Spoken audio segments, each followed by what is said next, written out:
Camera action. Hair light on, key light on, fill light on. Good luck. Nice.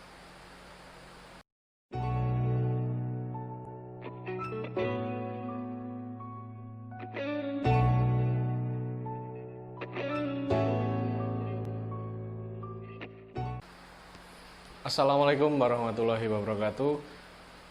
Selamat datang kembali teman-teman bersama saya Abdul di Oriza Homes. Dalam video kali ini saya akan membagi tips bagi kalian yang ingin membuat smart home integration system supaya kalian nggak salah beli, supaya kalian nggak salah beli produk, karena informasi home automation di Indonesia bahkan di luar negeri pun masih sangat membingungkan. Pertama adalah memilih smart speaker. Awalnya saya sendiri nggak menganggap smart speaker sebagai hal yang penting, tetapi ketika dulu awal-awal saya mencoba home automation, ternyata ini sangat penting, karena misalnya kita sudah mengaktifkan perangkat kita di handphone, tentu saja kita perlu unlock handphone, kemudian buka aplikasi. Ternyata itu prosesnya sangat menyita waktu, sehingga smart speaker sangat bisa untuk mempersingkat suatu keinginan kita untuk mengoperasikan home automation. Smart speaker saat ini dikuasai oleh dua pemain utama, yaitu Google Home yang kemudian berubah namanya menjadi Google Nest, kemudian Amazon dengan produknya Amazon Echo dan turunan-turunannya. Untuk dua smart speaker ini ada kelebihan dan kekurangannya masing-masing. Pertama, saya mau membahas Google Home. Google Home memiliki kemampuan multimedia yang sangat baik karena Google memiliki YouTube, sehingga YouTube bisa diintegrasikan dalam Google Nest. Kelebihan lain dari Google adalah dia mampu bekerja dalam berbagai macam bahasa, termasuk diantaranya bahasa Indonesia. Bahkan di beberapa teman yang memakai bisa dikustomisasikan menjadi bahasa daerah sekalipun. Tetapi Google Nest memiliki kekurangan yang sangat fatal. Sampai saat video ini dibuat di tanggal 9 Agustus 2020, Google belum memiliki kemampuan integritas sensor. Jadi misalnya kalian memiliki sensor, motion sensor, Google belum bisa mengolah sensor itu menjadi sebuah query atau sebuah skenario dari home automation. Misalnya saja ketika temperatur sensor menunjukkan angka tertentu, Google tidak bisa kemudian misalnya mengoperasikan AC atau peralatan lain. Jadi satu hal ini perlu kalian perhatikan. Jika kalian menginginkan smart home system kalian bisa berbahasa Indonesia, kemudian memiliki fitur multimedia yang lengkap, Google Nest bisa jadi solusinya. Tapi bukan berarti Amazon Echo tidak bisa ya, tapi Amazon Echo sementara hanya mendukung provider berbayar seperti Spotify, Amazon Prime Music, dan lain sebagainya.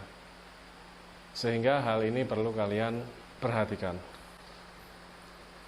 Perangkat Google Nest ini harganya sangat bervariasi, antara lain Google Nest Mini harganya sekitar 400 ribuan. Kemudian yang kedua adalah Amazon Echo. Amazon Echo memiliki line up produk yang cukup lengkap juga. Seperti ini Amazon Echo Dot yang paling kecil. Kemudian ada lagi Amazon Echo standar. Ada lagi Amazon Echo yang memiliki hub Echo Plus. Kemudian ada lagi Echo Show 5, Echo Show 10 yang memiliki smart display. Kelebihan Amazon Echo adalah dia adalah salah satu pemain pertama dalam dunia smart speaker. Dia memiliki kompatibilitas produk yang cenderung lebih luas dibandingkan Google Nest. Kelebihan Amazon Echo lain adalah dia mampu bekerja dengan sensor secara native. Artinya ketika sebuah sensor bekerja, dia bisa mengirimkan informasi ke Amazon Echo, kemudian Amazon Echo melakukan suatu query atau melakukan suatu otomatisasi yang dapat kalian setting semau kalian. Ini tentunya sangat menarik. Kekurangannya adalah yang pertama, belum mensupport bahasa Indonesia. Bahasa-bahasa internasional yang sudah disupport antara lain Inggris, Spanyol, Prancis, kemudian Jepang, Korea. Kemudian satu hal penting adalah apakah smart speaker ini harus bekerja dengan internet? Jawabannya iya.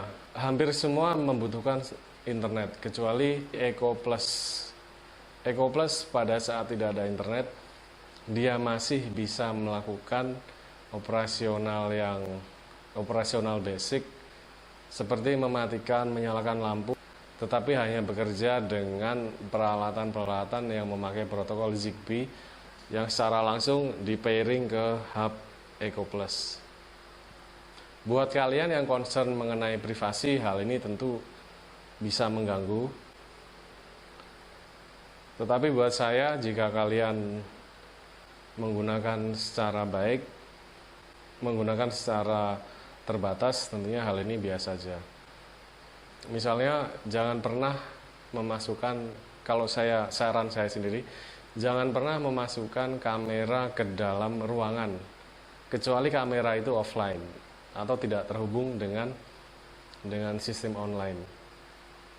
Ada sejumlah kasus di mana security kamera dapat dihack. Hal itu tentu meresahkan. Baik itu mengenai smart speaker. Kemudian tips yang kedua adalah memilih perlengkapan yang bisa bekerja dengan offline ketika darurat. Hal ini tentunya sangat penting karena kita tidak bisa menjamin internet kita kadang putus, baik karena belum bayar atau ada gangguan masalah. Sehingga saya sarankan kalian memiliki backup berupa misalnya tombol fisik, kemudian aplikasi yang dapat berjalan dengan online. Beberapa perangkat e-wheeling dapat berjalan tanpa internet, tetapi tetap terhubung dengan router. Jadi handphone harus terhubung dengan router yang sama dengan perangkat e-wheeling untuk bisa dioperasikan secara offline. Salah satu sistem offline yang menurut saya paling bagus adalah Philips Hue. Philips Hue ini dapat bekerja full secara offline. Kekurangannya harganya cukup mahal. Kemudian kalian sebenarnya bisa membangun suatu sistem offline sendiri, yaitu menggunakan aplikasi Home Assistant. Aplikasi ini sangat populer bagi hobis home automation, akan tetapi jika kalian tidak familiar dengan sistem home automation, nggak familiar dengan istilah-istilah dalam IoT, kemungkinan akan susah untuk mengaplikasikan. Kemudian berikutnya adalah memilih sensor yang tepat.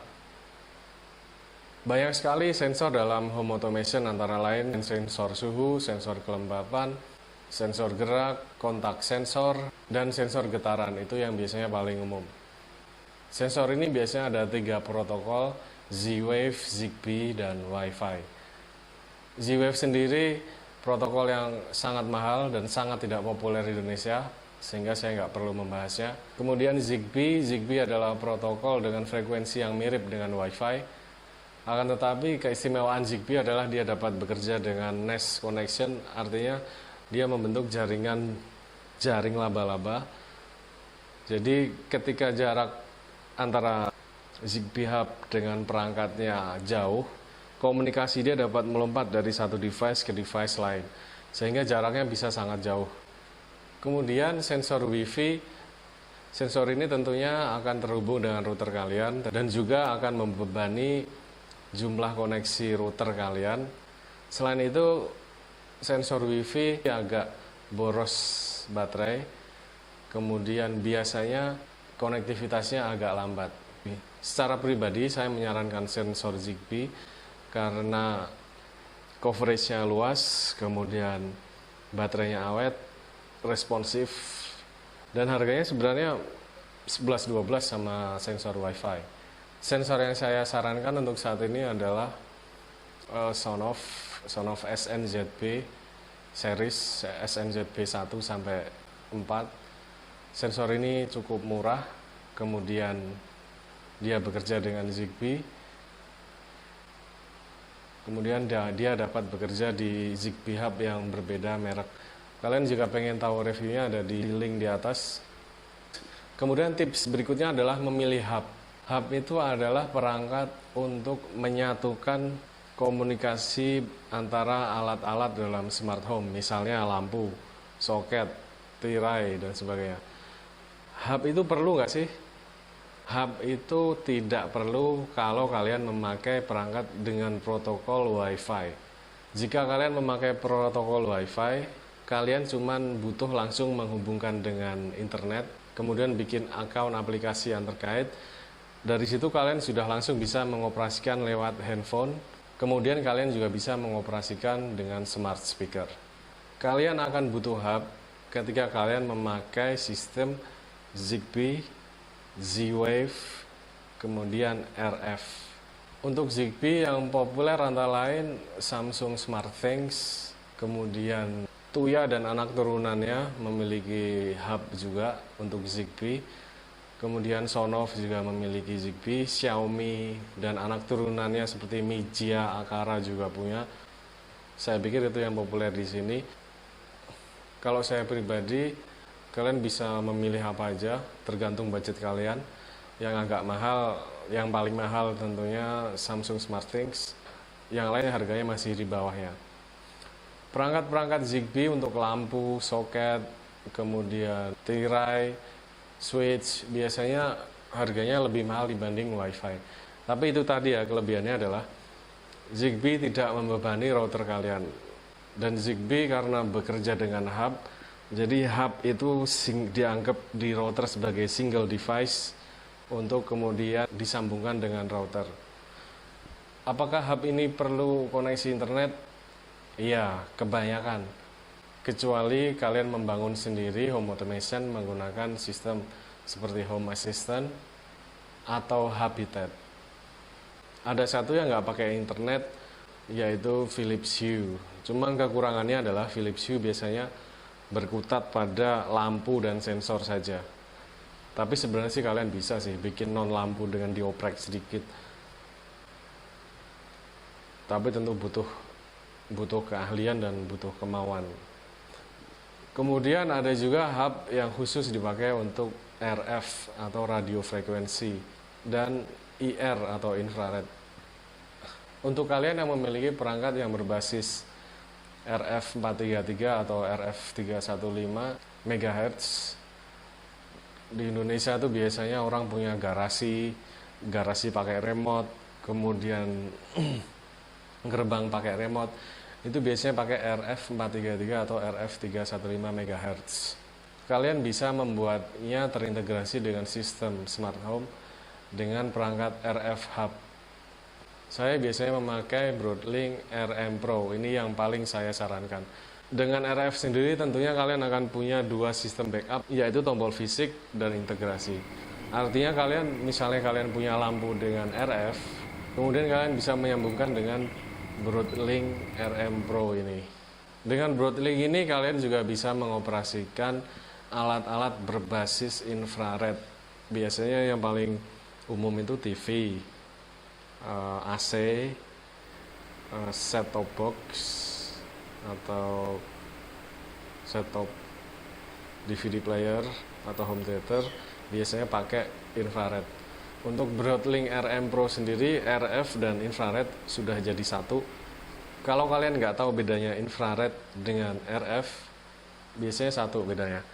Kalau kalian punya perangkat RF 433 atau 315, biasanya kalian bisa mengoperasikan peralatan tersebut tanpa menyorot ke alatnya tersendiri.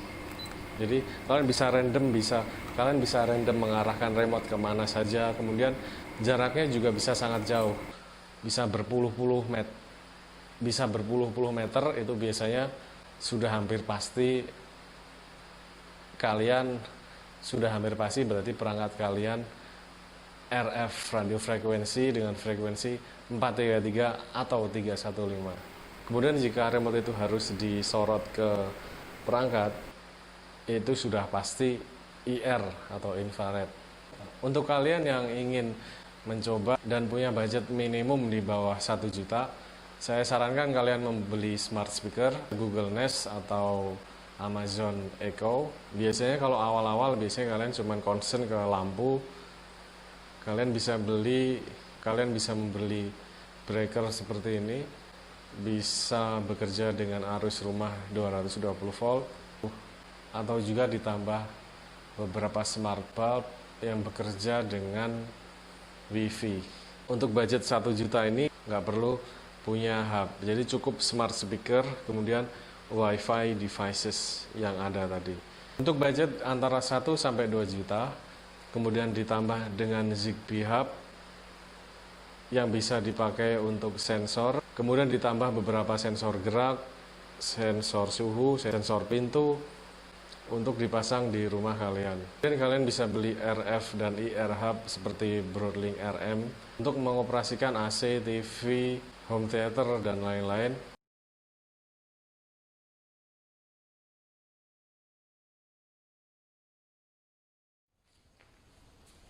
Baik, terima kasih teman-teman atas waktu kalian.